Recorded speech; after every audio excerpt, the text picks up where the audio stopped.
Have you ever felt judged the second you walk into a room? For one young woman named Sarah, that judgment happened at 30,000 feet in the cramped confines of an airplane. She was just trying to start her dream vacation when the passenger next to her, a wealthy, entitled woman named Catherine, refused to even sit beside her. What followed was a flight from hell, filled with cruel words and public humiliation. But a sudden, terrifying mid-air emergency would change everything, leading to a stunning pilot's announcement that would expose a shocking secret and serve up a dose of karma so perfect you won't believe it's real. The fluorescent lights of JFK's Terminal 4 hummed a monotonous drone that did little to soothe Sarah's frayed nerves. She clutched her boarding pass for the overnight flight to London. Like a sacred text, the flimsy paper a testament to months of scrimping and saving. This trip wasn't just a vacation. It was an escape from a dead-end job, a shoebox apartment, and the gnawing loneliness that had become her constant companion. Her dark curls were pulled back into a messy bun, and her simple jeans and t-shirt were chosen for comfort, not style. She felt invisible another face in the endless river of people flowing through the airport. Finding her gate, she sank into one of the uncomfortable plastic chairs, pulling out a well-worn paperback. She tried to lose herself in the story, but her gaze kept drifting to the other passengers. A family with 2 boisterous children, a group of businessmen in sharp suits, and a woman who looked like she'd just stepped off a magazine cover. This woman, dripping in designer labels and radiating an air of untouchable privilege, was meticulously reapplying her lipstick. Her lips pursed in a permanent pout. Sarah watched her, a familiar pang of inadequacy tightening her chest. The boarding announcement crackled through the speakers, and Sarah joined the queue for economy class. As the line shuffled forward, she found herself directly behind the designer-clad woman. The woman's perfume, a cloying floral scent, was overwhelming. She kept glancing back at Sarah, her nose wrinkled in a subtle expression of distaste that made Sarah's skin prickle. "Boarding pass, please," the gate agent said with a practiced, weary smile. Sarah handed it over. "Window seat, please, if possible." The agent tapped at her keyboard. "Looks like you're in 24A. It's a window seat. Enjoy your flight." Sarah smiled, a genuine, relieved smile. A window seat felt like a small victory. As she stepped onto the jet bridge, she felt a flicker of excitement finally cut through her anxiety. London. A new beginning, even if just for a week. She found her row and squeezed past the man in the aisle seat, a friendly-looking guy in his late 20s who was already engrossed in a movie on his laptop. She settled into 24A, pressing her face against the cool plexiglass, watching the ground crew scurry around the massive aircraft. The middle seat, 24B, was still empty. Sarah hoped it would stay that way, a silent prayer for a little extra space on the long flight. Just as the final boarding call was announced, the designer-clad woman from the gate appeared at the end of the row. Her eyes, the color of icy blue, scanned the seat numbers before landing on 24B. A flicker of annoyance crossed her face. She looked at Sarah, then at the empty seat, and then back at Sarah, her expression hardening. "Is this 24B?" she asked, her voice sharp and dripping with condescension. "Yes, it is," Sarah replied, offering a small, polite smile. The woman who Sarah would later learn was named Catherine Miller, didn't return the smile. She heaved her oversized monogrammed carry-on into the overhead bin with a grunt, nearly hitting the man on the aisle in the head. He flinched but said nothing. Catherine then stood there, arms crossed, staring at Sarah. "I'm sorry," Sarah said, confused. "Is there a problem?" Catherine let out an exaggerated sigh. "I'm not sitting here." The man on the aisle, whose name was Ben, finally looked up from his laptop. "Is something wrong with the seat, ma'am?" "Something is wrong with the seating arrangement." Catherine snapped, her gaze fixed on Sarah. "I paid for a comfortable flight. This is unacceptable." Sarah's heart sank. She knew exactly what Catherine meant. The color of her skin. It was a familiar, painful sting she had felt countless times before, but it never got any easier. Her face grew hot, and she shrank back into her seat, wishing the window would swallow her whole. I don't understand," Sarah mumbled, even though she understood perfectly. "Oh, I think you do," Catherine said, her voice low and venomous. "I will not be sitting next to her for 10 hours, flight attendant." Her voice cut through the cabin's low hum, turning heads. A flight attendant, a young woman with a patient but tired expression, hurried over. "Is there a problem here, ma'am?" "Yes, there's a problem," Catherine declared, pointing a perfectly manicured finger at Sarah. "I demand a new seat. I refuse to sit next to this person." The flight attendant, whose name tag read Maria, looked from Catherine's furious face to Sarah's mortified one. Sarah could see the flicker of understanding and sympathy in Maria's eyes. "Ma'am, the flight is completely full," Maria said calmly. "There are no other seats available in any class." "That's not my problem." Catherine's voice rose, attracting more attention. "I am a Platinum Medallion member. I pay a premium for a certain level of service. This is not it. Find me another seat, or I'll have your job." Sarah felt a tear of humiliation slide down her cheek. She quickly wiped it away, determined not to give this woman the satisfaction of seeing her cry. Ben, the man in the aisle seat, had taken off his headphones and was now watching the scene with a look of disbelief. "Ma'am," he said, speaking up for the first time, "what exactly is the issue?" "The young lady hasn't done anything." Catherine whirled on him. "This doesn't concern you. Mind your own business." "It does concern me when you're publicly harassing my seatmate," Ben retorted, his voice firm. The confrontation escalated as more passengers turned to stare. Maria, the flight attendant, held up a placating hand. "Ma'am, please lower your voice. Let me see if there's anything I can do. But I must ask you to take your seat. For now, we need to prepare for takeoff." Catherine scoffed, but finally squeezed into the middle seat, pointedly angling her body away from Sarah and pulling her expensive pashmina tightly around herself as if to avoid contamination. She muttered under her breath, just loud enough for Sarah to hear, "Unbelievable. The standards have dropped so low." Sarah stared out the window, her vision blurring. The flickering lights of the runway seemed to mock her. Her dream trip, her great escape, was already tainted, ruined before the plane had even left the ground. She felt small, exposed, and utterly alone. The deep rumble of the engines starting up felt like a roar of laughter at her expense. As the plane taxied onto the runway, Catherine pulled out a bottle of hand sanitizer and scrubbed her hands raw, making a great show of it.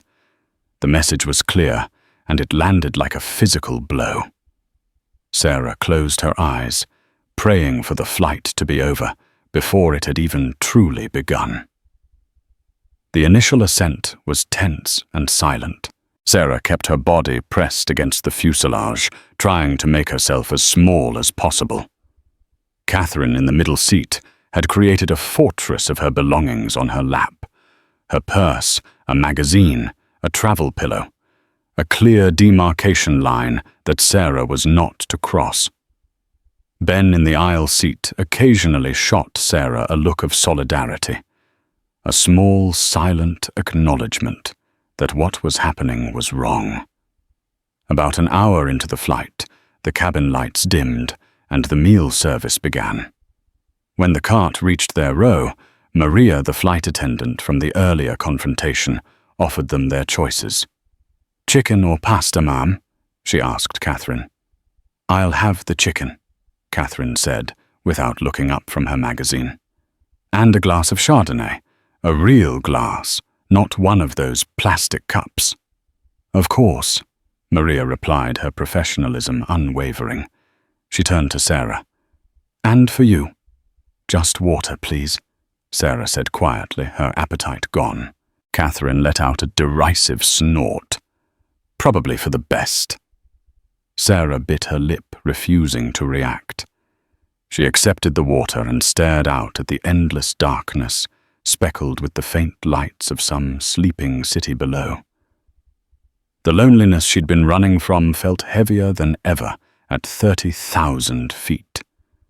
As the flight wore on, Catherine's behavior grew more obnoxious. She spoke loudly on her phone until a flight attendant explicitly told her to turn it off. She complained about the temperature, the quality of the wine, and the recline of the seat in front of her. With each complaint, she would shoot a sideways glance at Sarah, as if she were the source of all her airborne misery.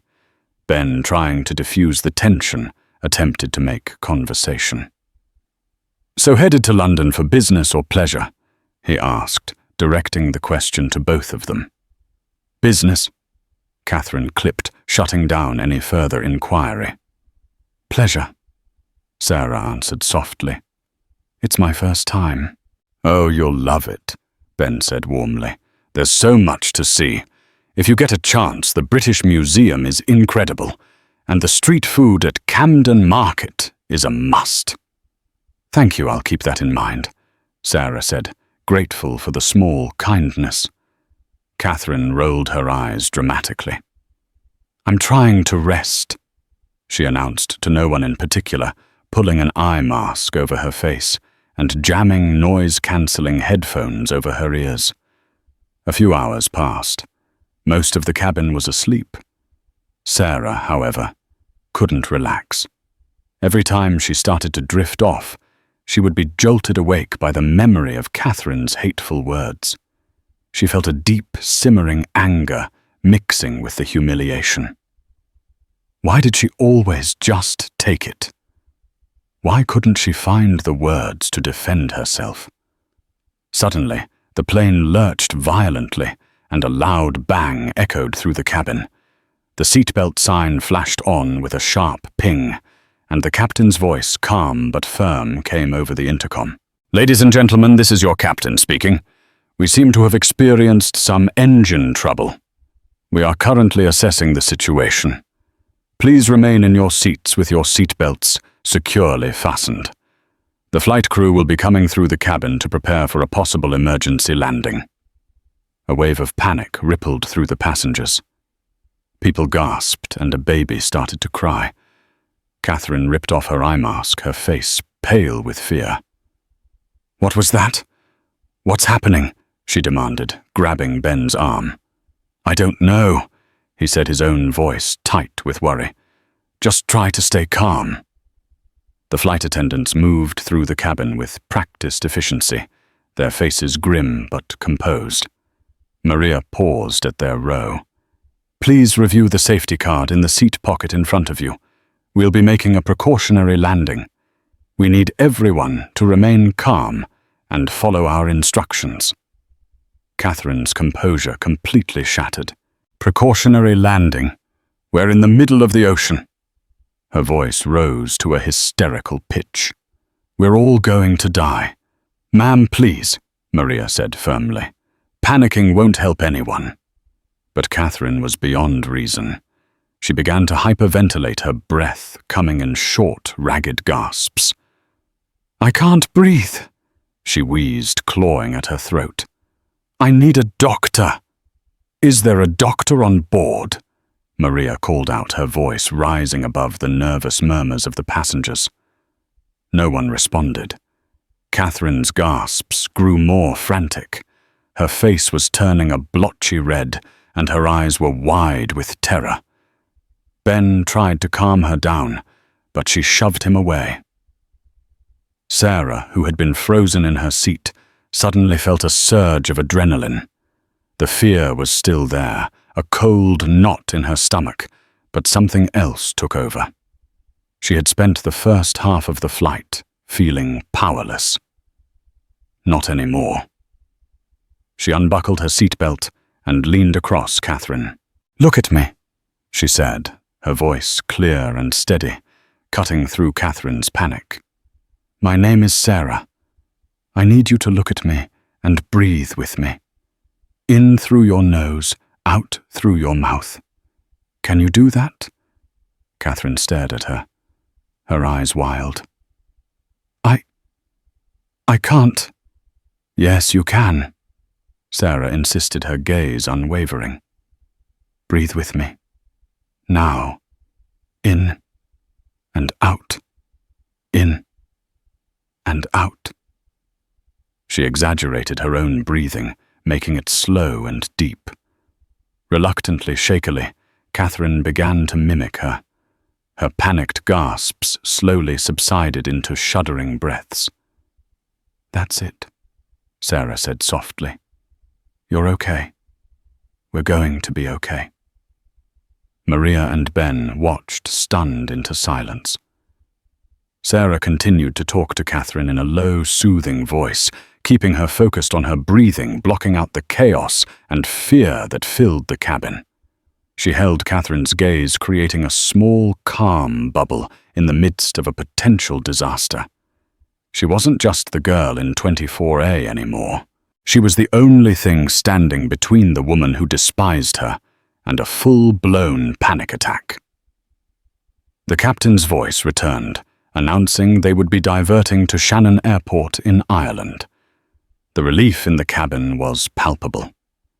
As the plane began its descent, Catherine, now surprisingly calm, turned to Sarah. Her face was tear-streaked and stripped of its earlier arrogance. "Thank you," she whispered, her voice barely audible.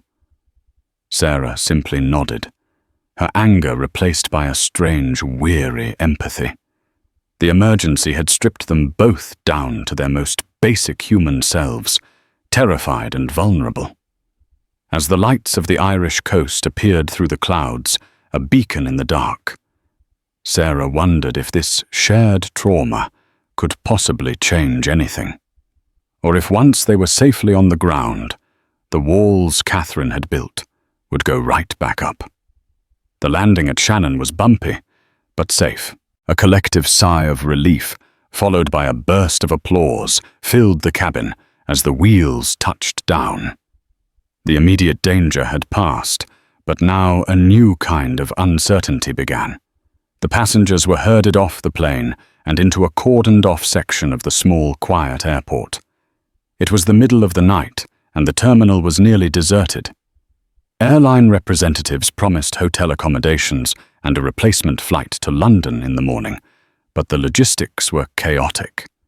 People were tired, stressed, and irritable. Sarah found a spot on the floor against a wall, pulling her thin jacket tighter around her. The adrenaline had worn off, leaving her exhausted and emotionally raw. She watched as Catherine, having regained some of her composure, was now arguing with an airline employee, demanding a suite at the finest hotel in the area. Her voice was still laced with entitlement, but the shrill panic was gone. It seemed that as soon as her feet were on solid ground, her old self began to re-emerge. Ben found Sarah and sat down beside her. "You were amazing back there," he said, his voice full of genuine admiration. "You handled that better than anyone. Are you okay?" "I'm just tired," Sarah admitted, leaning her head back against the wall. "I think it's all just hitting me." "I can't believe that woman," Ben muttered, glancing over at Catherine. "After you literally saved her from a complete meltdown, you'd think she'd show a little gratitude, or at least basic human decency." "Some people don't change," Sarah said with a shrug, though a part of her had hoped foolishly that the shared fear might have cracked Catherine's prejudiced exterior. An announcement finally came that buses were arriving to take them to a nearby hotel. As everyone gathered their carry-on luggage, Sarah noticed something on the floor near where Catherine had been sitting. It was a wallet, a sleek, expensive-looking leather wallet. She picked it up and opened it. The driver's license inside showed a picture of Catherine Miller. For a moment, Sarah was tempted to just leave it. Let Catherine deal with the hassle of losing her ID and credit cards in a foreign country. It would be a small, deserved piece of karma. But her conscience wouldn't let her. With a sigh, she pushed her way through the crowd towards the airline desk, where Catherine was still making demands. "Excuse me," Sarah said, holding out the wallet. "I think you dropped this." Catherine turned, her eyes widening slightly when she saw the wallet in Sarah's hand. She snatched it without a word of thanks and quickly checked its contents. Satisfied that nothing was missing, she shot Sarah a suspicious look. "You should be more careful," Sarah said, unable to resist the small jab. Catherine's lips tightened into a thin line. "I don't need your advice." She turned her back on Sarah and resumed her conversation with the beleaguered airline agent. Sarah just shook her head and walked away. She had done the right thing, and that had to be enough. On the bus to the hotel, Sarah ended up in a seat across the aisle from Catherine. Catherine pointedly ignored her, creating an invisible wall between them once again. The flicker of connection of shared humanity during the emergency was gone, extinguished, as if it had never happened. The hotel was a modest, clean establishment near the airport. The check-in process was slow, and the exhausted passengers formed a long, snaking line in the lobby. When it was finally Catherine's turn, she learned that the only rooms left were standard rooms with 2 double beds. They were being asked to share rooms to accommodate everyone. "Absolutely not," Catherine's voice echoed in the quiet lobby. "I am not sharing a room. It's unsanitary and a violation of my privacy. I am a Platinum Medallion member. Get me your manager." The night manager, a weary-looking man named Mr. O'Connell, was summoned. He listened patiently to Catherine's tirade before explaining in a calm Irish brogue that there were simply no other options. "I'm very sorry for the inconvenience, madame, but it's this or the airport floor. Every hotel for miles is booked solid due to a conference." Catherine looked around the lobby, her eyes flashing with fury. Her gaze landed on Sarah, who was next in line. A cruel, calculating look entered her eyes. "Fine," she said to the manager, her voice dripping with malice. "I'll share a room. With her." She pointed directly at Sarah. A hush fell over the lobby. Everyone who had been on the plane knew what had transpired between the 2 women. This wasn't a peace offering. It was a power play, a deliberate act of humiliation. Sarah was stunned. "What? No, I'm not. It's either that." "Miss," the manager said to Sarah, looking apologetic, "or you can wait to see if a single room opens up. But I can't promise anything." Trapped. Sarah felt a wave of despair. The thought of spending the rest of the night in a confined space with this woman was a nightmare. But the alternative, sleeping in the lobby, was even worse. She looked at Catherine's triumphant smirk and felt a familiar burn of anger and helplessness. "Fine." Sarah choked out the word, tasting like ash in her mouth. She took the keycard from the manager, her hand trembling slightly. As she and Catherine rode the elevator up to the 3rd floor, in suffocating silence, Sarah knew this long, terrible night was far from over. Catherine was going to make her pay for every perceived slight, starting with the crime of simply existing in her presence. The hotel room was small and stuffy. 2 double beds, a small desk, and a window overlooking the parking lot. The air was thick with unspoken hostility.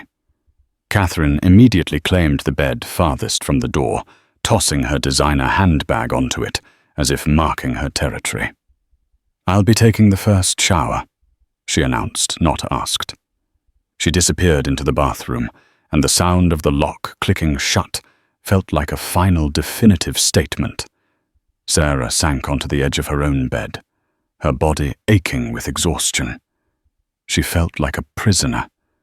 She could hear Catherine muttering to someone on her phone through the bathroom door, her voice a low, angry buzz. "You won't believe the day I've had. Some affirmative action hire. The absolute nerve." The words, though muffled, were like tiny daggers. Sarah squeezed her eyes shut, fighting back tears of frustration. Why was this happening to her? Her trip of a lifetime had turned into a relentless series of humiliations. When Catherine finally emerged from the bathroom, wrapped in a fluffy white towel, her face was scrubbed clean of makeup. Without it, she looked older, more tired and surprisingly vulnerable. But the hardness in her eyes remained.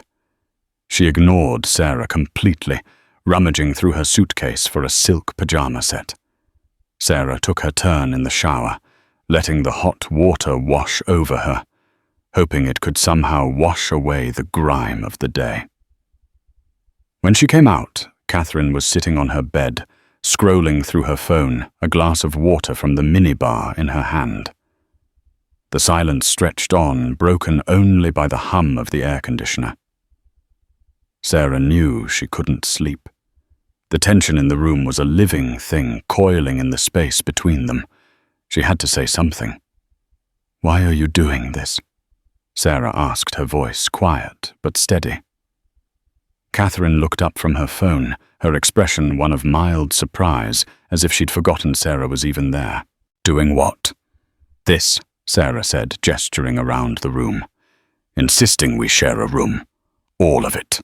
From the moment you saw me at the gate. What have I ever done to you?" Catherine let out a short, bitter laugh. "You wouldn't understand. Try me." Sarah challenged, her anger finally overriding her fear. "I've spent the entire day being treated like I'm less than human by a complete stranger. I think I deserve an explanation." For a long moment, Catherine just stared at her. The arrogant mask seemed to crack just for a second, revealing something raw and painful underneath. She looked away towards the dark window. "My husband. My ex-husband," she began, her voice suddenly brittle, "left me 6 months ago." Sarah was taken aback. This was not the direction she had expected the conversation to go. "He left me for his new assistant," Catherine continued, her voice gaining a venomous edge. "A girl just like you, young, black, ambitious. He told me she was vibrant and full of life, and that I had become stale, boring, predictable." She spat the words out like poison. Sarah listened, speechless. "His name was Robert Miller," Catherine said, a tremor in her voice. "We built a company together from the ground up, Miller Avionics. We design guidance systems for commercial aircraft. I poured 20 years of my life into that man, into that company." She took a shaky breath. "And he threw it all away for someone who looked just like you?" The pieces clicked into place.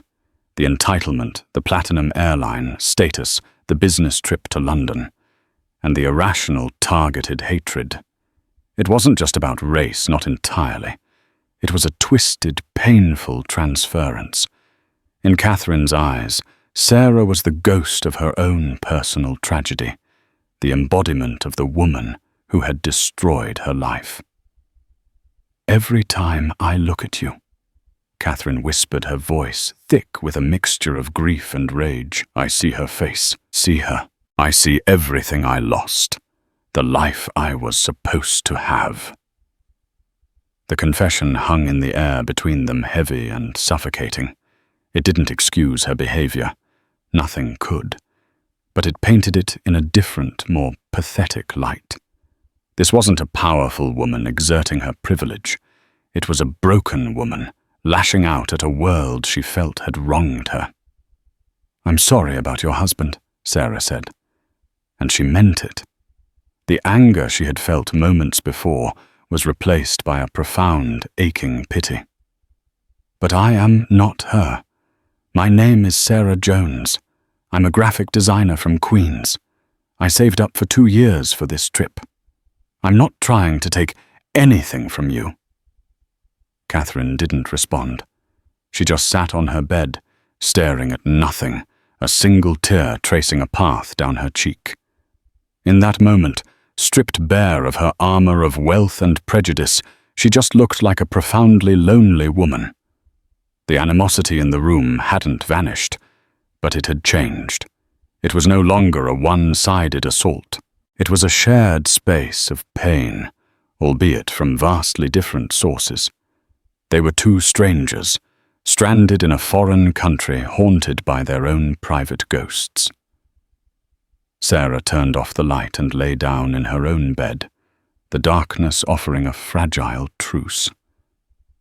Sleep, when it finally came, was fitful and filled with the turbulent dreams of a flight that had gone terribly, terribly wrong. The next morning, the mood was subdued.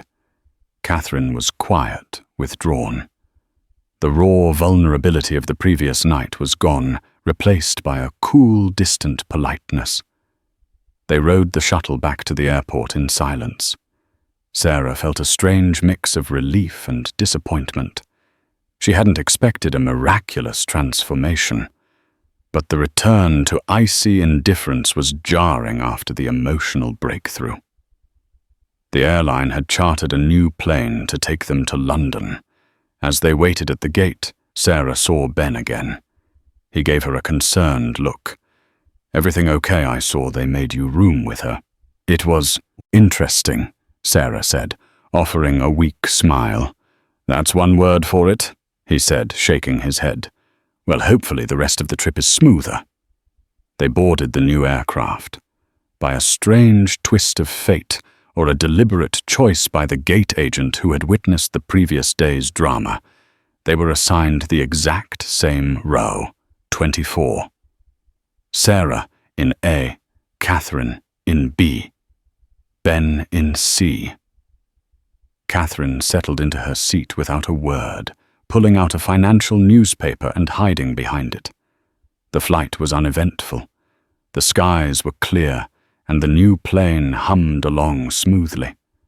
Sarah tried to read her book, but her mind kept replaying the events of the last 24 hours.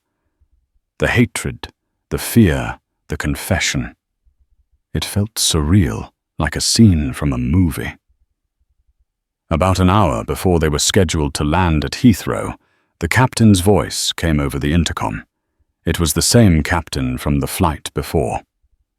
"Good morning, ladies and gentlemen. This is Captain Armstrong. Firstly, I want to again apologize for the diversion and the delay in your travel plans. I also want to thank you all for your calm and cooperation during a very stressful situation." He paused, and the cabin was quiet, everyone listening intently. "We are often trained for technical emergencies," he continued, "but we are not always prepared for the human element. Last night we had a passenger, Ms. Catherine Miller, in seat 24B, who experienced a severe panic attack during the emergency. It was a frightening moment for everyone." At the mention of her name, Catherine stiffened her face, flushing a deep red. She slowly lowered her newspaper, looking horrified at being singled out. The captain's voice continued warm and full of respect. "In that moment of chaos, another passenger stepped up. Without hesitation, she calmed Ms. Miller down, using breathing techniques to de-escalate a potentially dangerous panic situation. Her quick thinking and compassion were truly remarkable. She showed a level of grace under pressure that I have rarely seen." Sarah's heart began to pound.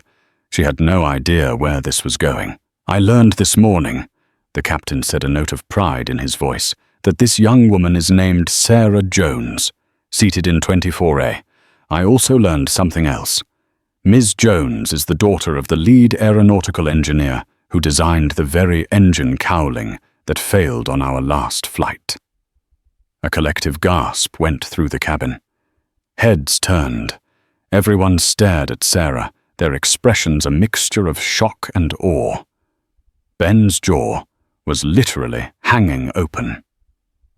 Catherine looked at Sarah as if seeing her for the first time. Her face was a mask of disbelief, her icy blue eyes wide with shock. The part that failed, the captain explained, was from an older series, set to be decommissioned. The new design, the one her father, Dr. David Jones, perfected, is what is now the industry standard, and it is the engine model on this very plane we are flying on now. It's considered the safest in the world. The captain's voice filled the cabin, each word landing with more weight than the last. Dr. Jones is a legend in our industry, a man whose work has saved countless lives, and it seems that courage and grace run in the family.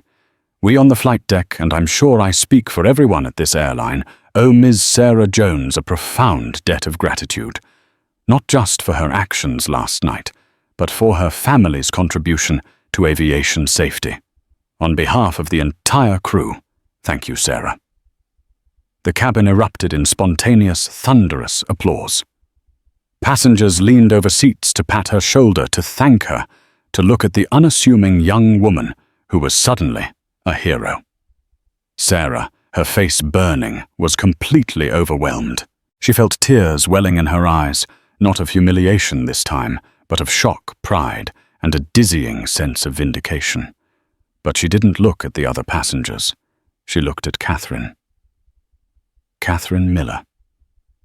The woman who had judged her, despised her, and humiliated her, was staring at her with an expression Sarah couldn't quite decipher. It was a chaotic storm of shock, shame, and utter bewilderment. The woman who built her fortune on avionics, whose ex-husband ran a company in the same industry, had just been told that the person she deemed inferior was the daughter of an industry giant, a black man whose genius she likely relied on every day without a second thought.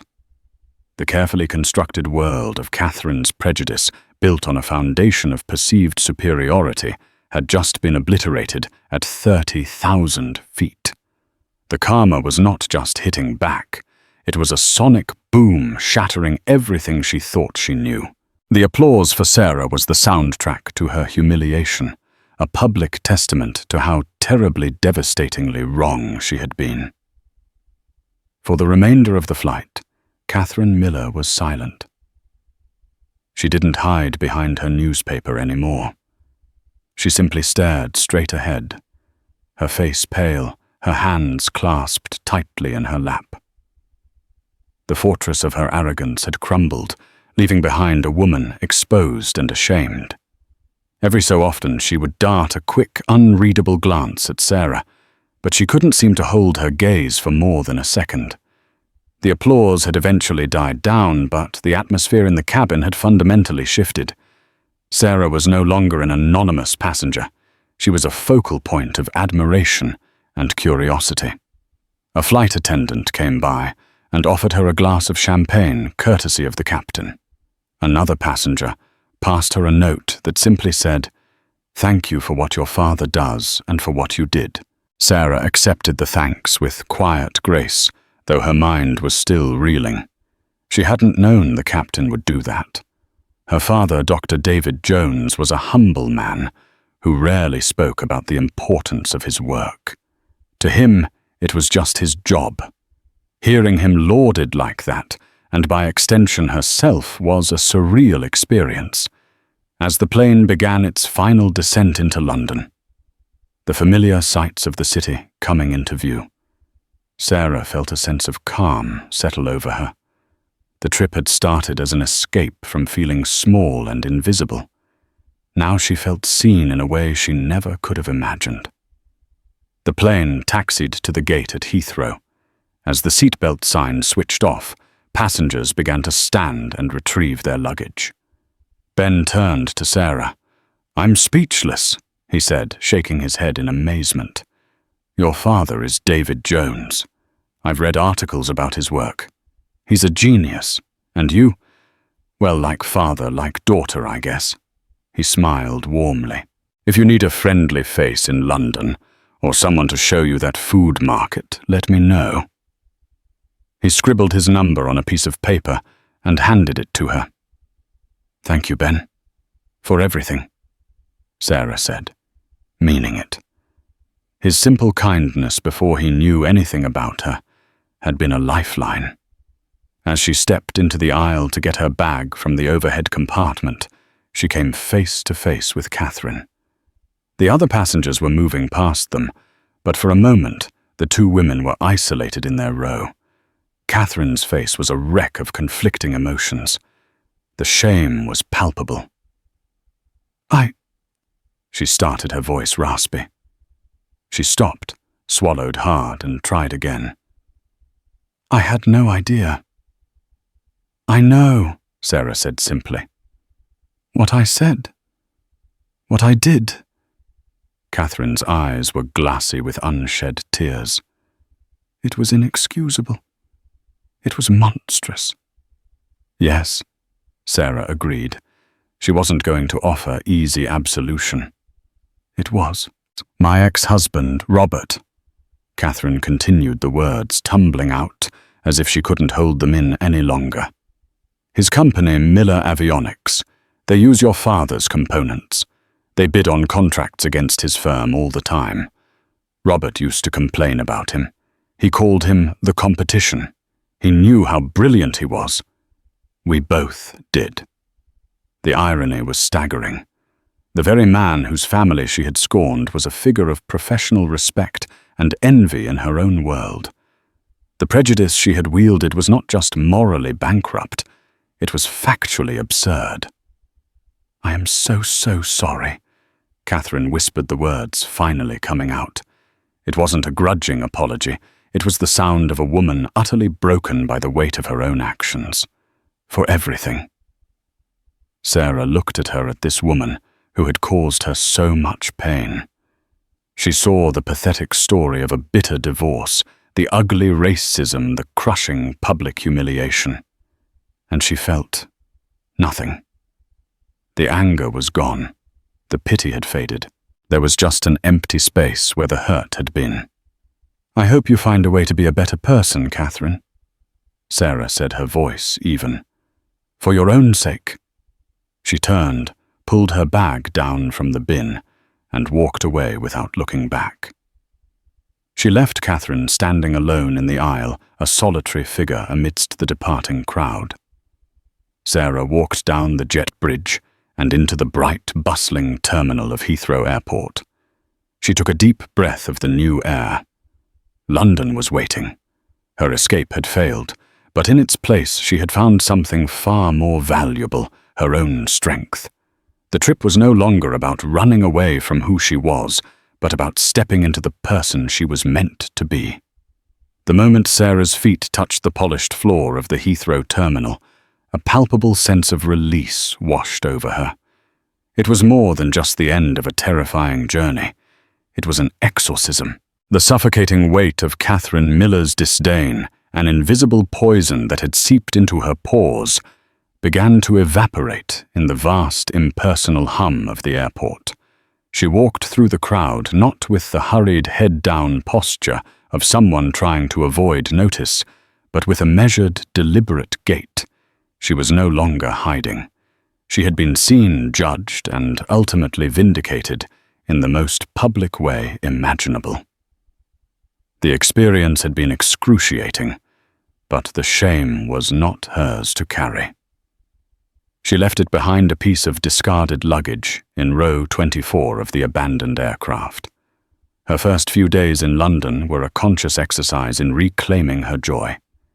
This trip, the one she had meticulously planned and saved for, would not be defined by another person's hatred. She plunged into the city's embrace, At the Tate Modern, she stood for an hour before a Rothko, letting the vast vibrating fields of color absorb her turmoil and replace it with a quiet awe. She spent an entire afternoon in a cool Notting Hill bookshop, the scent of old paper and brewing tea a comforting balm. She sketched in her notebook not just the architecture, but the faces of strangers finding a unique story in every line and shadow.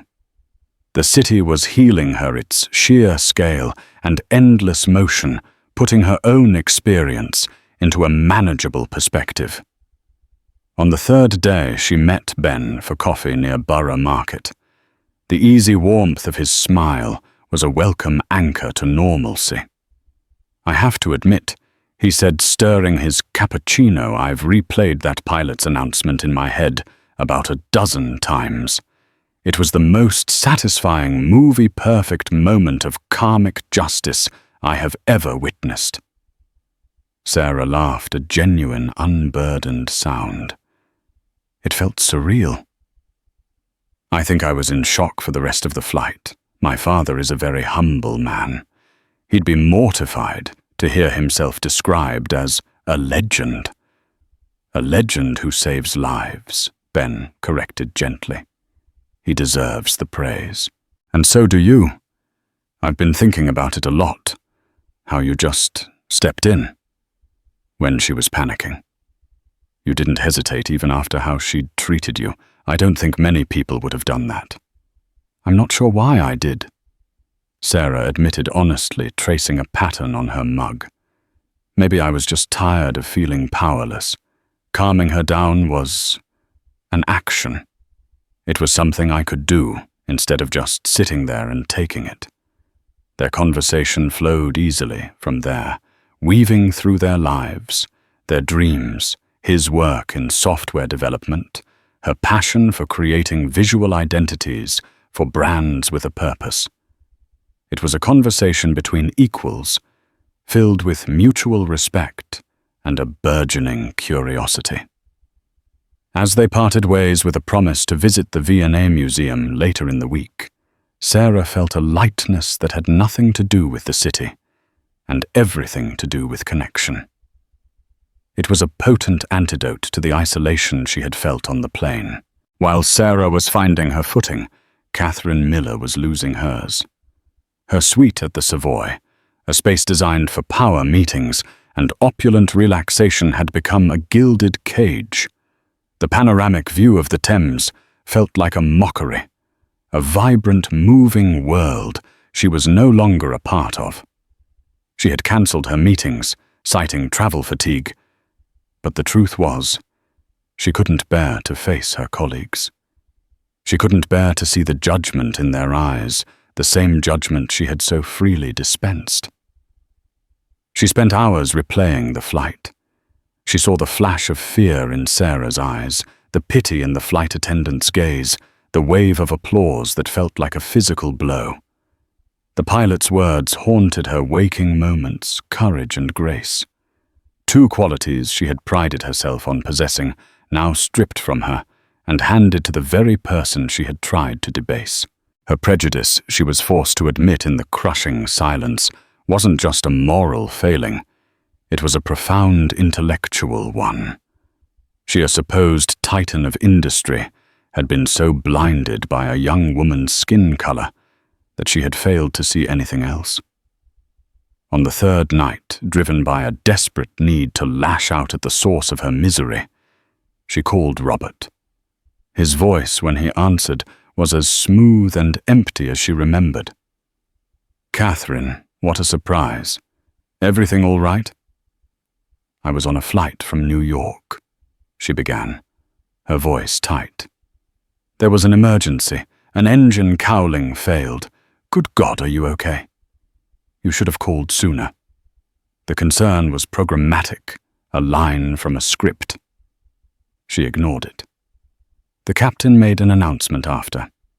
He praised the engineer whose designs are replacing the faulty model, a man named David Jones. She let the name hang in the air. Jones. Robert mused, a new sharpness in his tone. Yes, the ghost of Jones Aeronautical. Can't get a damn thing past him. Brilliant, but a thorn in my side for a decade. What about him? His daughter, a young black woman, was sitting next to me. Catherine said the words, tasting like acid. I made a scene, Robert. A colossal, humiliating scene. I refused to sit next to her. And then the captain gets on the intercom and essentially crowns her royalty in front of 200 people. They all applauded her for her grace, and they stared at me like I was a piece of trash. The silence on the other end of the line was long and heavy. Catherine waited some small, pathetic part of her, still hoping for a sliver of comfort. What she got was a cold, brutal laugh. Jesus, Catherine, you really are your own worst enemy, aren't you? He said, the amusement in his voice twisting the knife. Did you tell anyone you were Mrs. Miller of Miller Avionics? Christ, I hope not.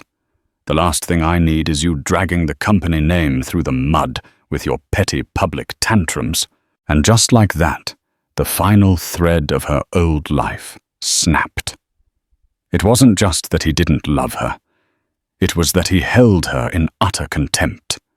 The bitterness she had nursed for months, the bitterness she had vomited all over Sarah, was a pointless shield. The enemy wasn't some young woman who had replaced her. It was the man she had given 20 years of her life to, a man whose soul was a black hole of narcissism. You're right, Robert, she said, her voice dropping to a terrifying calm. Embarrassing the company name is a terrible thing. I'll have to find a way to rectify that. She ended the call. A chilling clarity descended upon her. She walked to the ornate desk, sat down, and opened her laptop. She didn't need to look up files. She had built that company with him. She knew where every skeleton was buried. She remembered the late-night meetings, the hushed phone calls, the competitor's design file that had miraculously appeared on their server just before a major contract bid. At the time, she had chosen willful ignorance. Now she chose war. She spent the next 2 hours composing an email not to a therapist, but to a team of forensic accountants and her most aggressive corporate lawyer. A week after landing on her last full day in London, Sarah sat on a park bench, adding the final touches to a sketch of the Albert Memorial. Her phone vibrated. A news alert. The headline was an earthquake. Miller Avionics CEO, Robert Miller. Under investigation for corporate espionage. Whistleblower Tip Cites. Systematic theft from rival Jones Aeronautical. She gasped, her charcoal pencil falling from her hand. The article was devastating, outlining a complex, multi-year conspiracy. It quoted anonymous sources who spoke of a data leak, so precise and comprehensive, it could have only come from someone at the very heart of the company's founding. It was Catherine. It had to be. This wasn't just revenge. It was a scorched earth campaign. As Sarah's mind struggled to process the seismic news, a second notification chimed. An email. Her blood ran cold when she saw the sender's name, Catherine Miller. The subject line read, "An atonement and an audacious proposal." With a trembling finger, she opened it. It was long, meticulously composed, and stripped of all artifice. Dear Sarah, I am writing to you from a place of profound and necessary humiliation. There are no words sufficient to apologize for my reprehensible behavior on our flight. What I subjected you to was a projection of my own deep-seated bitterness and prejudice, and I will carry the shame of that action for the rest of my days. I am not writing to ask for your forgiveness, as I know it is not mine to request. Instead, I am writing to inform you of the path I am choosing in the wake of my self-destruction. As you have likely seen in the news, I have taken steps to sever my life from that of my ex-husband and the company we built on what I now recognize was a morally bankrupt foundation. I am liquidating all of my assets tied to Miller Avionics. This is not just a divorce. It is a demolition of my former life. But one cannot simply live in the rubble. I feel a desperate, urgent need to build something new, something that stands in direct opposition to the ignorance I displayed. I am establishing a foundation with the entirety of my fortune. Its sole mission will be to empower the very people my privilege and prejudice sought to diminish. It will provide scholarships, grants, and invaluable industry mentorships for young women of color pursuing careers in aeronautical engineering technology and the creative arts. I would like to call it the Jones-Miller Initiative. I know the audacity of including my name, but my hope is that it will stand as a permanent reminder that something positive can be built from a place of profound failure. The Jones is to honor your father, a man whose genius my world sought to steal from, and to honor you, the daughter who showed me what grace under fire truly means. His permission would, of course, be sought. This brings me to my proposal. An initiative of this magnitude needs more than capital. It needs a soul. It needs a visual identity that communicates its purpose with power, elegance, and authenticity. Sarah, I have spent the last few days studying your online portfolio. Your talent is immense. You don't just design logos, you build stories. You are the only person on this planet who should do this. I want to hire you to be the founding creative director to build the brand from the ground up. I will pay any rate you ask. I know this is a shocking request. You have every right to refuse to delete this message and relegate me to a painful memory. But I am asking you to consider it. Consider the possibility of taking the ugliest moment of our lives and using its energy to forge a legacy of opportunity for countless others. Whatever your decision, I wish you nothing but the best. Sincerely, Catherine. Sarah felt the world tilt on its axis. She called her father immediately, her voice shaking as she read the email aloud. He listened in his usual thoughtful silence, letting her pour out all her confusion and shock. Dad, what do I do? How could I possibly work with her? Sweetheart. He began, his voice a deep, calming resonance across the ocean. The world isn't neat. It's messy. People who are broken do monstrous things. It doesn't excuse the act, but it can sometimes explain it. This woman, she's at a crossroads. She could have taken her money and disappeared. Instead, she's choosing to face her ugliness head-on. She's trying to build something. He paused. It's not about forgiving her, Sarah. Not now, maybe not ever. It's about purpose. Can you use this ugly, messy, shocking situation to serve a purpose that is bigger than your own justifiable pain? His wisdom cut through her turmoil. This wasn't about Catherine Miller's redemption. It was about the futures of countless young women who would follow in her father's footsteps. It was about creating the opportunities he had to fight tooth and nail for. She hung up the phone, a newfound resolve settling within her.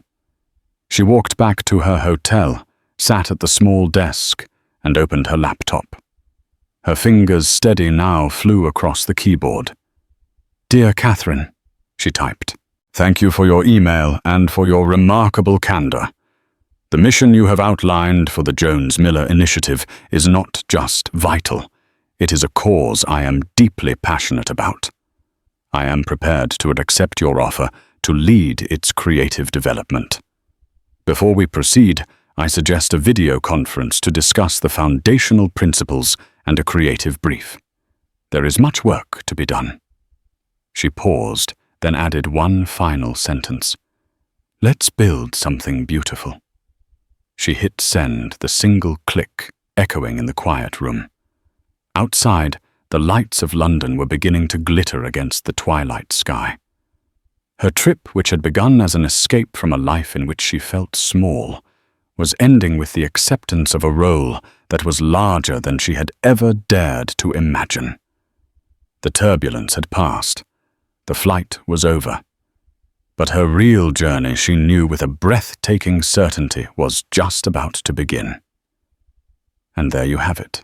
A story that starts with ugly prejudice and ends with an incredible life-altering revelation.